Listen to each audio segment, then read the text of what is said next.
Okay, so today we're going to be doing trig word problems using just basic SOHCAHTOA. Okay, so a couple of refreshers. First, the 3 steps of solving word problems in trig is first to draw a picture. Okay, make sure that your picture symbolizes what you're going to be doing in the problem, and basically you're looking for that right angle significance. Okay, the right triangle. Then step 2, we label the given parts. So we label what they've given us and the parts on our picture. Then part 3, we set up the trig ratio, okay, and then we solve for what we're missing. So things that you got to remember in trig problems.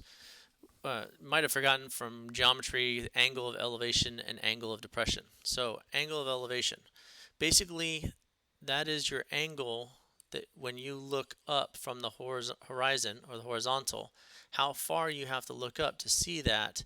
That is our angle of elevation. The other is our angle of depression. The angle of depression is, again, when we're elevated and then we're looking down, we start at the horizontal or the horizon, and then that angle is how far we look down. The most common mistake is that students are putting the angle of depression inside the triangle, but it's basically our line of sight. We normally look horizontal like this, and when we look down, that is our angle of depression. Versus if we're down here and we look up, that is our angle of elevation, the angle that we have to look up. Okay? So, classic trig problem, the ladder problem. So, we have a ladder leaning against a house, makes an angle of 30 degrees with the ground. The foot of the ladder is 7 feet from the foot of the house. How long is the ladder? Okay? So, draw your picture. Now, you don't have to be Picasso, but just make sure you have all key components in it. Okay? So, here's my house. So, here's the roof. Okay, the doors and right here. Then we got some windows. Okay, there's my house. Now, we got my ladder. It's leaning up against the house. So here's my ladder.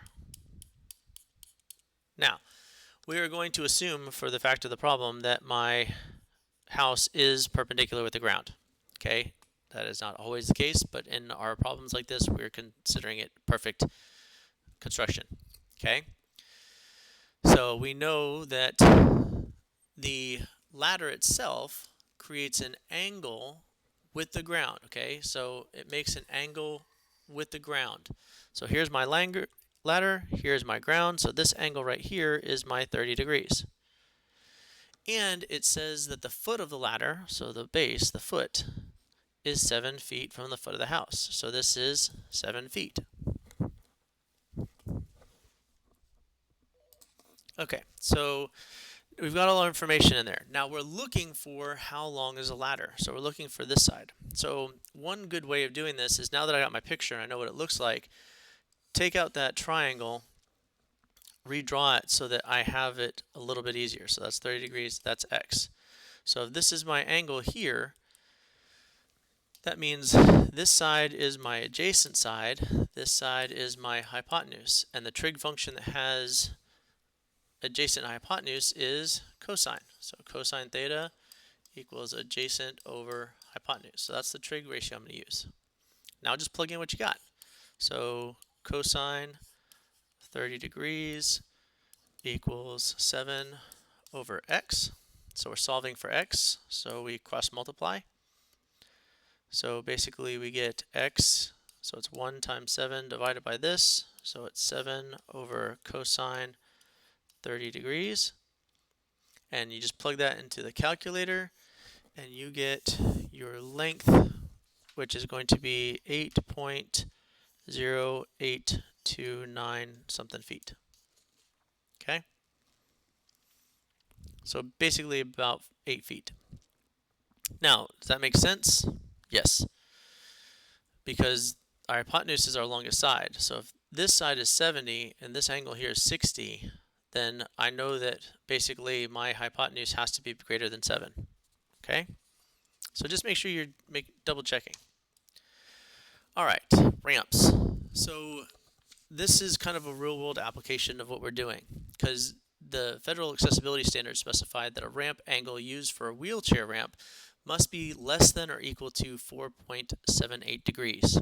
Okay, So the ramp angle itself can't be more than that 4.78 degrees. So if we're building one, we have to make sure that our specs meet that standard. If not, then there can be lawsuits and all sorts of stuff going on, or they could not get building permits corrected. Okay, so we're given this problem. The length of the ramp is 16 feet. The vertical rise is 14 inches. Estimate the ramp's horizontal distance and the ramp angle. Does this ramp meet the Uniform Federal Accessibility Standard? Okay, so first thing we're going to do, following our steps, is draw our picture. So we got a ramp. They told us, and this is the vertical rise is 14 inches. My length of the ramp is 16 feet. Okay? They want us to find this side, and they want us to find theta. Okay, the angle. So the first thing I'm going to have to do is, what I notice is I've got one measure in feet and one in inches, so I got to convert one to the other. So it'll be much easier to actually convert 16 feet to inches. So 16 feet is the same thing as 192 inches. Okay? So now if I'm looking for the angle, this side where my angle is, this side right here, that is my opposite side. This is my hypotenuse, and this is my adjacent. Okay? So to find the angle, I'm going to use sine. Sine theta is opposite over hypotenuse. Now, since I'm looking for the angle, I know I'm using my inverse trig function, so it's going to be sine -1 O over h. So this is sine, the inverse sine, opposite is 14, hypotenuse is 192, and when we plug that in, we get 4.181 degrees. Okay? So, does my ramp meet standards? Yes. So that's part of the question asked us. Now the other thing we got to find is our horizontal distance. So this is the adjacent side. This is the hypotenuse. Now it's going to be much better that we use, we could use Pythagorean Theorem here if we wanted to. If we use Pythagorean Theorem, that means that we've got a squared plus 14 squared equals 192 squared. So 192 squared is 36,864. And this is going to be a squared equals that minus my 14 squared, which is 196. So then you take the 36869 minus 196, and then you got to take the square root of that.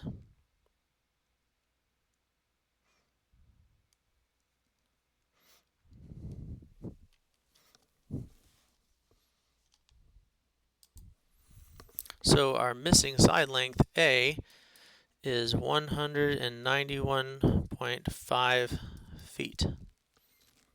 Oh, sorry, inches, because we're in inches.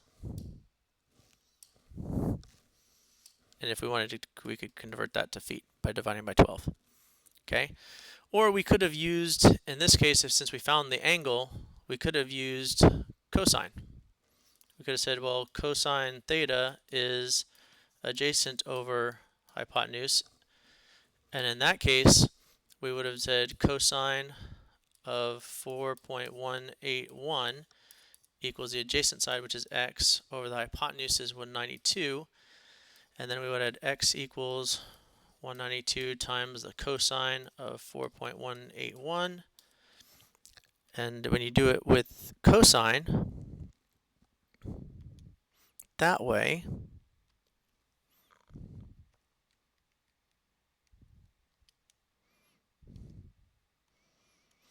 you still would have gotten x equals 191.489 inches. So it works out either way. So you could have used Pythagorean Theorem since we had two sides, or you could have done it with trig that way. But that's word problems. Follow the 3 steps. Draw the picture, write down the information, figure out your trig ratio, and then solve for x.